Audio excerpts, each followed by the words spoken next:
Are you addicted to suffering? Am I addicted to suffering? Of course I am, 100% I am.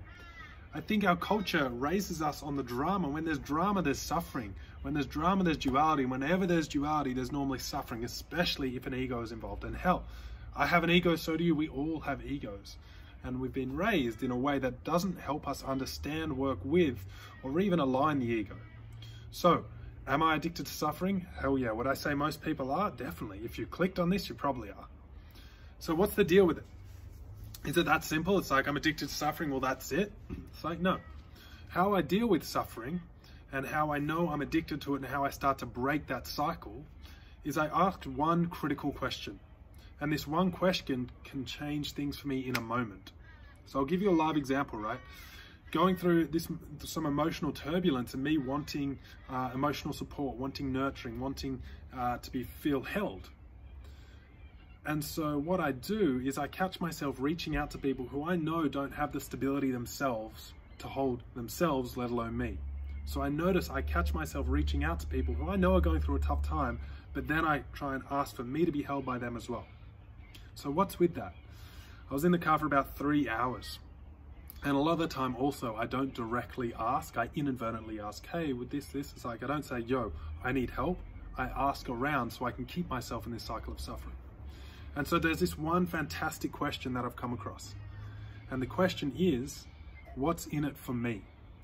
What is in it for me? Not in the sense of what am I going to get from this, but like, hang on, what's in it for me to set this situation up in a way that I keep suffering? Why am I picking people that I know can't provide me with what I need, what I know deep down, but I keep trying to get it from them? What's in it for me? And what's in it is my addiction to suffering. What's in it is my desire to stay in that rut, to stay in this me not getting what I deeply and truly need and want, me not taking ownership of the situation to meet my own needs. So what's in it for me is my addiction to suffering. There's a whole heap of story around that. Everyone has their version of the story.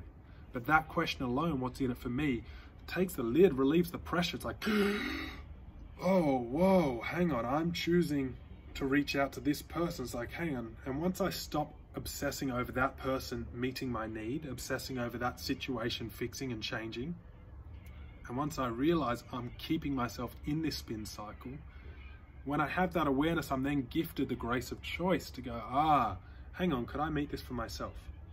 What do I need to do to meet this for myself? Once I've realized why I'm doing this, the root cause of like what's in it for me, once I've realized the suffering that I'm addicted to and how I'm using my surroundings to keep me in that suffering and that cycle of suffering.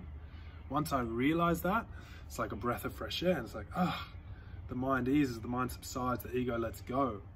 And then bang, I can start to reach into, okay, well, what would it look like if I met this for myself?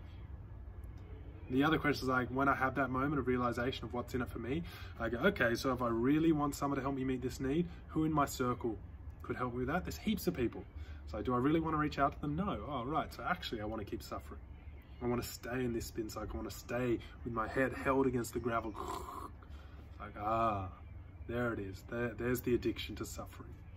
What's in it for me is one of the quickest ways for me to see and reveal my addiction to suffering, my addiction to staying in a system or a cycle that keeps me down, holds me in an old pattern, an old vibration, an old energy field, whatever you like to call it. So am I addicted to suffering? Yes. I think most people are. I think we've been raised to be addicted to suffering. I think it's synonymous with our culture, modern culture. But what's in it for me is the question that alleviates my tendency to stay stuck there. I hope that helps. I'd love to hear your practices, the way you alleviate the suffering or see yourself in it. You?